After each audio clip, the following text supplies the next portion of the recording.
Améliorer les conditions de vie des populations africaines en leur apportant de l'eau potable, c'est l'objectif de deux organisations non gouvernementales orientées vers l'humanitaire, Seal of Hope et Mon Beau Village.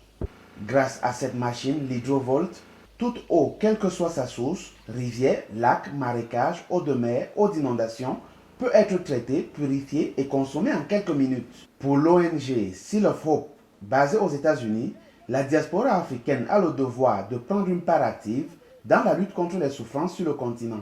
D'après les données des Nations Unies, 358 millions d'Africains n'ont pas accès à l'eau potable. C'est un drame, c'est inacceptable pour notre génération. Donc c'est dans ce sens-là qu'on a décidé d'investir dans ce projet. Et cette première machine est complètement à but humanitaire et pour sensibiliser la population et les autorités à se dire que l'eau potable, c'est possible pour tous. C'est ça notre opération. L'eau potable pour tous est encore possible aujourd'hui.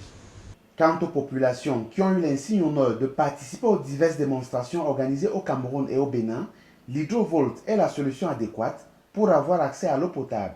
Il faut que ce soit un outil qui peut servir à une grande masse.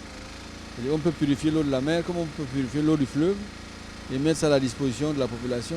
L'eau potable nous apportera moins de maladies et plus de gaieté dans notre village. Surtout nos enfants qui ont parfois la maladie de la peau et tout, la diarrhée. Je suis vraiment fière, vraiment merci. Essayez un peu de penser au-delà de cette démonstration. Comment on peut arriver à faire en sorte que pendant que les autres prennent les fusées pour aller à la Lune et que ça arrive au niveau des villages.